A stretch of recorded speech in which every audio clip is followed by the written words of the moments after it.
बहुत ही सौभाग्य का ये अवसर है कि हमारे सुषमा दीदी के प्रेम पूर्वक आग्रह से या यूं कहे कि उनका प्रेम हमें यहाँ खींच लाया, आप सभी का दर्शन लाभ हुआ। ये सब संयोग की बात है और संयोग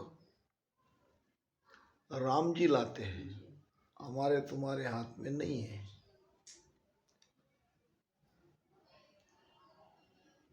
महाराज फरमाते हैं, सुमिरन से सुख उपजे,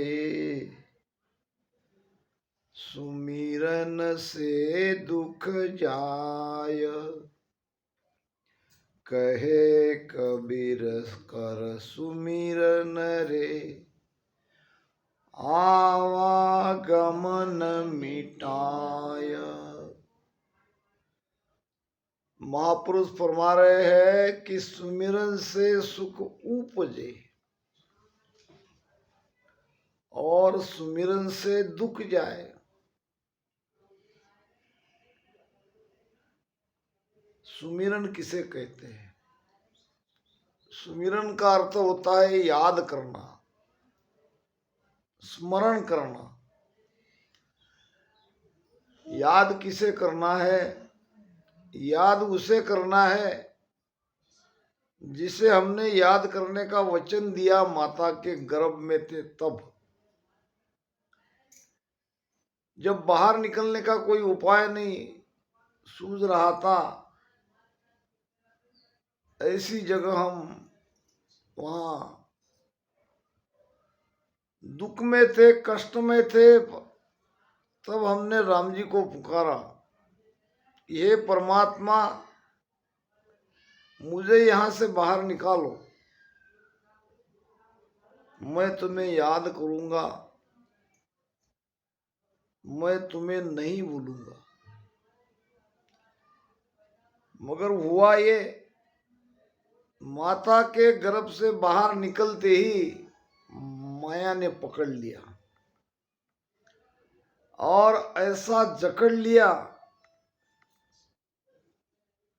कि जिसको हमने कॉल किया, वचन किया, उसे ही भूल बैठे और परमात्मा को भूलने के कारण हम दुख में हैं। कहने को संसार में सुख है, मगर ये सुख नाम मात्र है, दुख से भरा है। यहाँ का सुख कब दुख में परिवर्तित हो जाए ये कह नहीं सकते। इसलिए परमात्मा को याद करो। परमात्मा कौन है? परमात्मा कहाँ है? जगत जो भक्ति कर रहे हैं, पूजा अर्चन कर रहे हैं, क्या वे परमात्मा है? महापुरुष फरमाते हैं कि जुग में चारों राम है, तीन राम व्यवहार, चौथा राम निज सार है, ताका करो विचार। राम कितने प्रकार के हैं? चार प्रकार के। जुग में चारों राम है,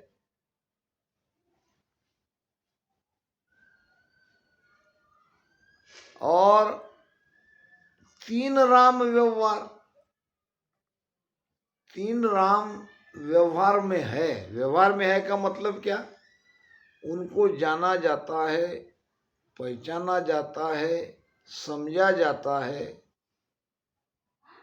या उनके बारे में जान सकते हैं। तीन राम व्यवहार। अब ये तो व्यवहार में है।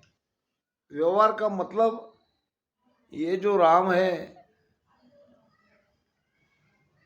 इनसे जीव का आना जाना नहीं मिटेगा, वो परम सुख की प्राप्ति जीव को नहीं मिलेगी। इसलिए चौथा राम निज सार है, ताका करो विचार। चौथा राम ये सार राम है और उसका हमें विचार करना है। अब वो क्या है चौथा राम?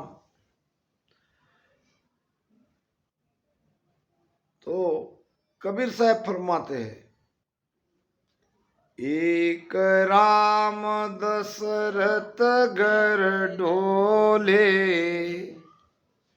एक राम घट घट में बोले, एक राम का सकल पसारा, एक राम है सब सुन्यारा। इन चार राम में से एक राम घट घट में, एक राम दशरथ घर डोले। राजा दशरथ के यहाँ पैदा होने वाला अवतार राम, वो भी राम है।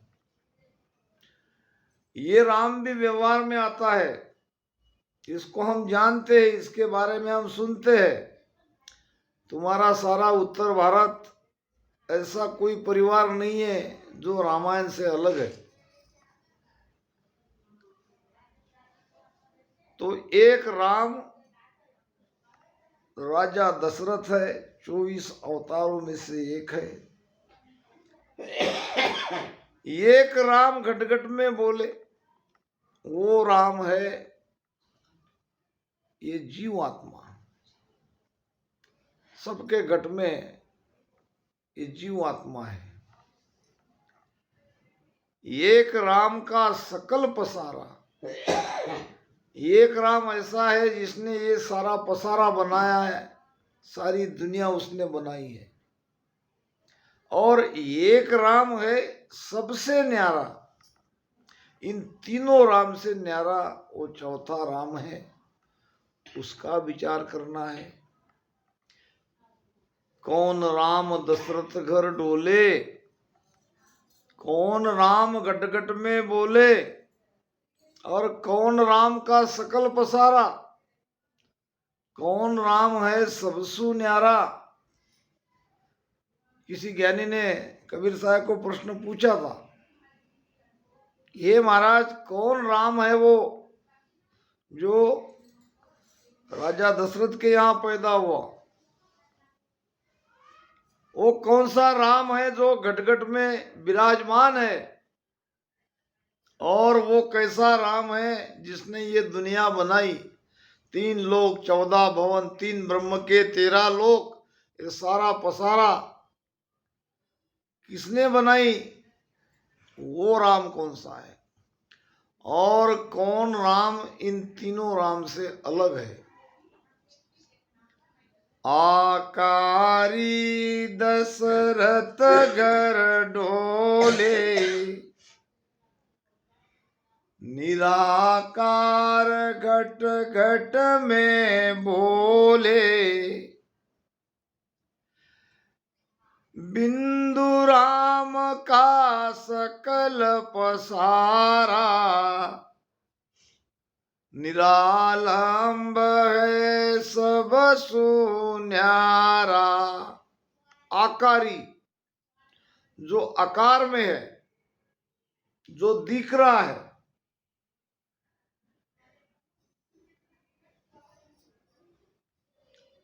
अब हम भगवान राम को उनकी फोटो द्वारा तो उनकी पहचान कर ही लेते हैं। काल्पनिक जब भी फोटो हो सकता है, मगर उस काल्पनिक फोटो को ही हम सत्य मानते हैं। ये तो हमारे समझ में आया कि ये भगवान राम की फोटो है, क्योंकि उस युग में, जिस युग में पैदा हुए, उस युग में लोगों ने देखा और आज तक हम उनकी महिमा करते हैं। यानी वो दिखने वाला है, वो आकार में है, उसको देखा जाता है, वो माया है। आकार नाम माया।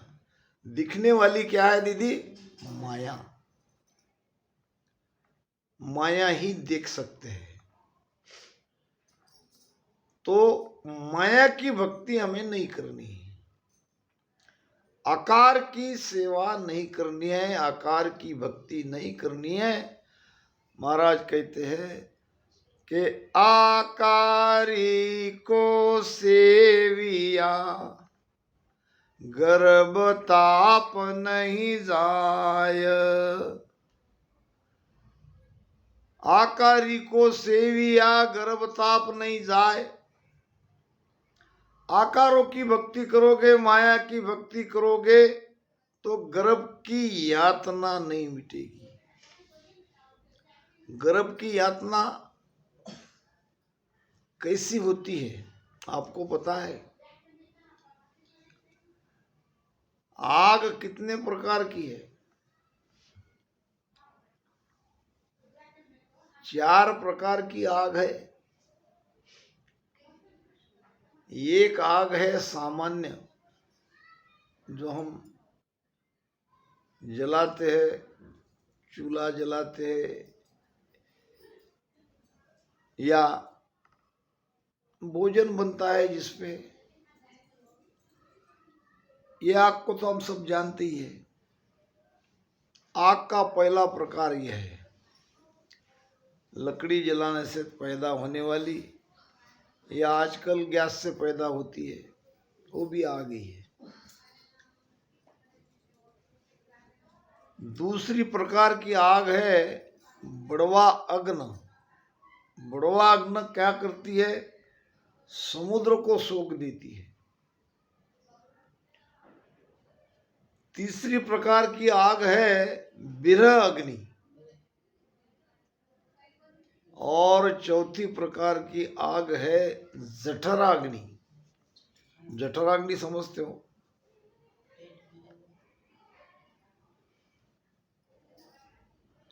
सामान्य आग से 80 गुना ज्यादा ताकतवर, पावरफुल ये बड़वाग्नि है। बड़वाग्नि इस आग से 80 गुना ज्यादा पावरफुल है। बड़वाग्नि से 80 गुना ज्यादा पावरफुल बिरह अग्नि है, जो धारो धार भजन में रोते है कि नहीं, वो बिरह आती है। वो बिरह की आगी ये बड़वाग्नि से भी 80 गुना ज्यादा ताकतवर है, पावरफुल है। अब बिरह अग्नि से 80 गुना ज्यादा पावरफुल जठराग्नि है। और जहां से हम आए हैं और जहां हम जाएंगे, और अगर भक्ति नहीं करेंगे, सुमिरन नहीं करेंगे,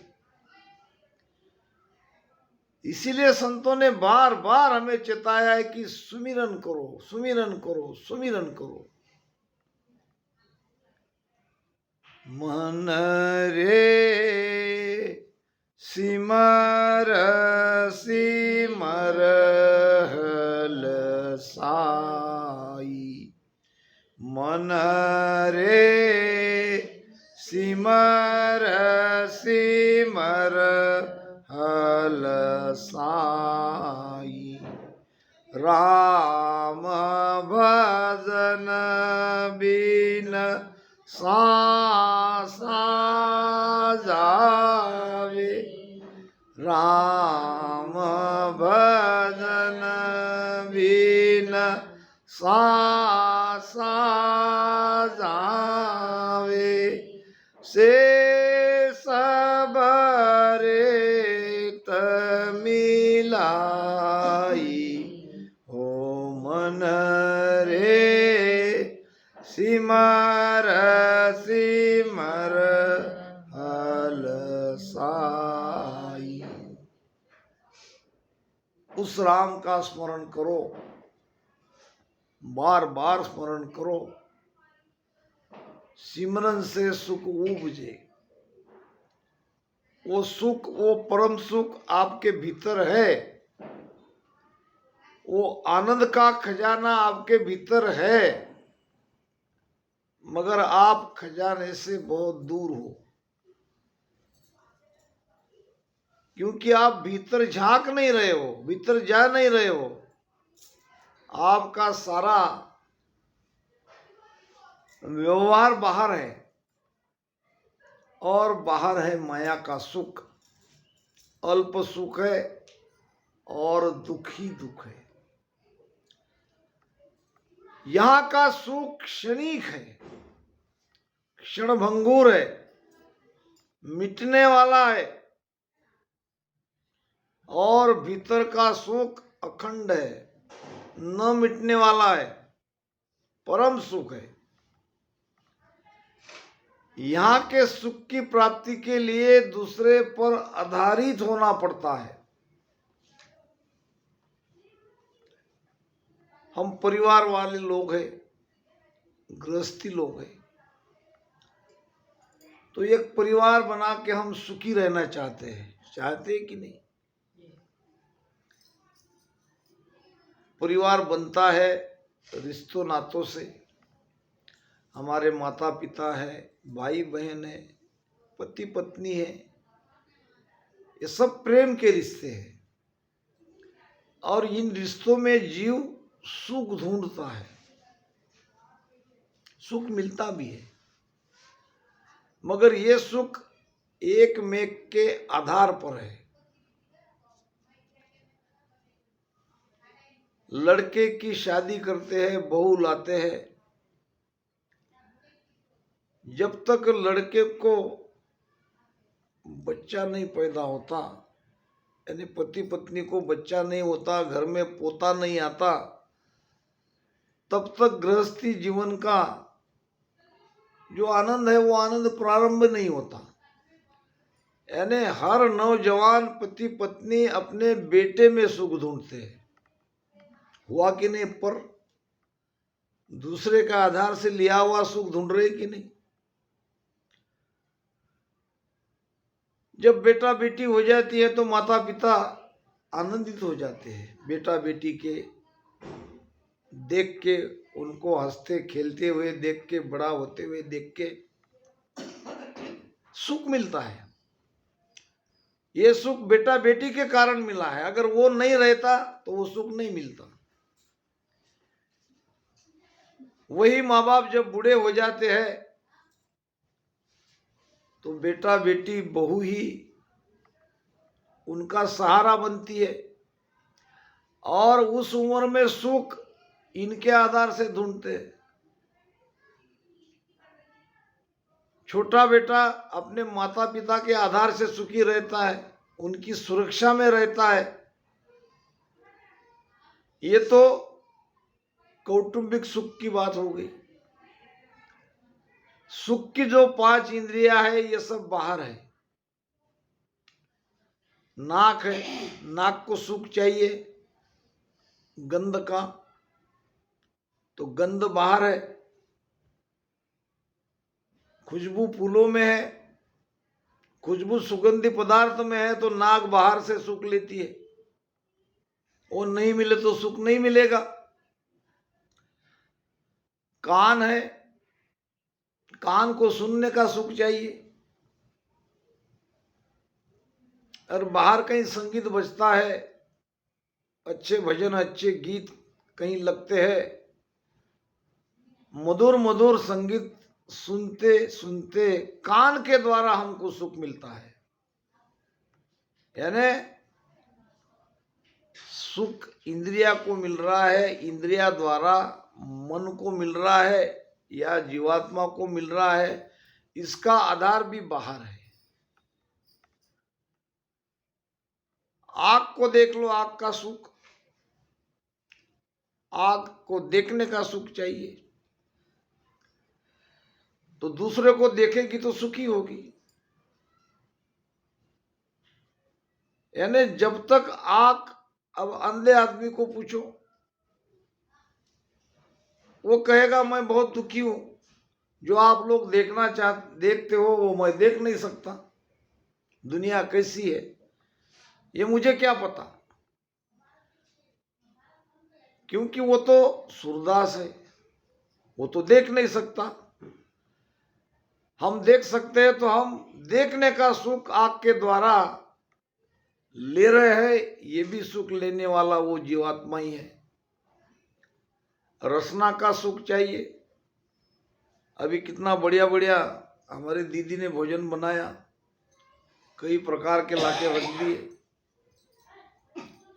तो इसमें तो सुख मिला, मगर वो भी अगर नहीं रहता तो नहीं मिलता, था तो मिला। इसका मतलब क्या है कि ये इंद्रिया के द्वारा जो सुख मिलता है उसका आधार बाहर है।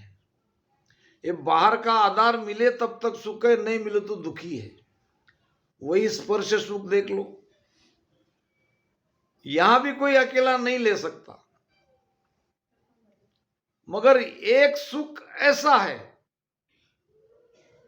जो आप बिना किसी की मदद से, बिना देखे, बिना सुने, बिना कुछ कहे, बिना भोजन किए, बिना विषय सुख लिए वो सुख ले सकते हो, और वो सुख है भजन का।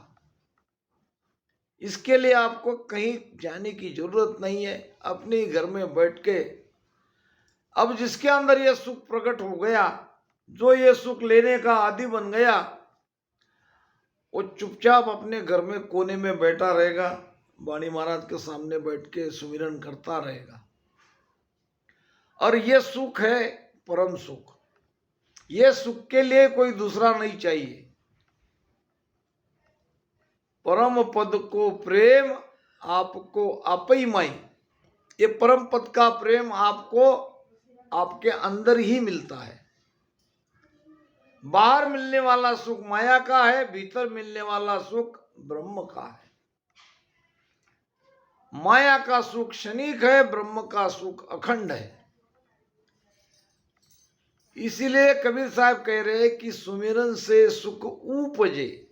ये सुख परम सुख, भीतर क्या सुख, और सुमिरन से दुख जाए, ये बड़ी बात कह रहे हैं। अभी जो हम बाहर का सुख ले रहे हैं दूसरों के आधार से, ये सुख जो हम लेते हैं इससे हमारा दुख नहीं मिटता है। हमारा दुख जो कर्म के अनुसार हमें भुगतना पड़ता है, वो भुगते बिना नहीं छूटता। वो दुख बराबर कायम रहता है, वो दुख मिटता नहीं। और सबसे भारी दुख अगर संसार में इस जीव का कोई है तो वो आना जाना, बार बार गर्भ में आना, बार बार जन्म लेना, बार बार मरना। हम क्या अभी इसी जन्म में पैदा हुए, ऐसी बात नहीं है। इसके पहले कई युग बीत गए, कई बार हमारा जन्म हुआ, कई बार हम मनुष्य बने, कई बार हम पशु बने, कई बार हम पंछी बने, कीट बने, कीड़े बने, पेड़ पौधे बने। 84 लाख योनि में ये जीव भुगतते रहता है। भटकत भटकत नीट मिलो है, मानव तन अवतारा। भटकत भटकत यानी इस योनि से उस योनि में, उस योनि से उस योनि में, ऐसे भटकते भटकते भटकते हम मनुष्य शरीर में आए हैं। अभी नीट का मतलब क्या है वो भी कह नहीं सकते, कितने दिन के लिए हम यहाँ आए। मुश्किल से मिला हुआ मनुष्य देह, ये भी पक्का पता नहीं है कि हम कितने दिन और जिएंगे। अब यहां से हमारी यात्रा क्या, आगे का क्या। श्वासा खत्म होते ही शरीर को छोड़ देना पड़ता है, और फिर जीव कर्म अनुसार दूसरे शरीर में प्रवेश होता है, उसकी गति होती है, आगे की स्थिति उसकी उसके कर्म अनुसार उसे मिलती है। या तो गति होगी या अगति में जाएगा, या मुक्ति मिलेगी या मोक्ष मिलेगा। और मोक्ष के अलावा बाकी जो गति है, अगति है या मुक्ति है, यहां से वापस आना पड़ता है। ये टेम्पररी सुख है। स्वर्ग के लिए अब कितना कुछ करते हैं, धर्म करते हैं, पुण्य करते हैं, यज्ञ करते हैं, शुभ कर्म करते हैं, इसलिए कि हमें आगे सुख मिलना चाहिए, और मिलता भी है। मगर दुख नहीं कटता, पाप नहीं कटता। शुभ कर्म करने से पाप कभी नहीं कटता, शुभ फल मिलता है। और शुभ फल भुगतने के बाद, स्वर्ग में जाके लेने के बाद फिर नरक में जाना पड़ता है। आपको बता दूं, ऊपर कहीं नहीं है, न स्वर्ग है ऊपर न नरक है, यही है। स्वर्ग भी यही है, नरक भी यही है, मुक्ति मोक्ष भी यही है, जीते जी। आज तक किसी ने आके ये बताया नहीं कि मैं स्वर्ग से आया, कि मैं नरक से आया, कि मेरा मोक्ष हो गया। यहीं पर है, यहीं पे सुख दुख भुगतते रहते हैं, आते जाते रहते हैं, एक शरीर से दूसरे शरीर में प्रवेश होता रहता है। हर बार गर्भ से ही आना पड़ता है, वही यातना, वही दुख, वही पीड़ा, वही कष्ट इस जीव को सहना पड़ता है। अगर ये सब नहीं चाहिए तो अभी जाग जाओ, अभी समझ जाओ, क्योंकि ये तो हो ही रहा है, ये चक्र चल ही रहा है। ये आवागमन के चक्र से मुक्त होना है, परम सुख की प्राप्ति करनी है, तो सुमिरन करो।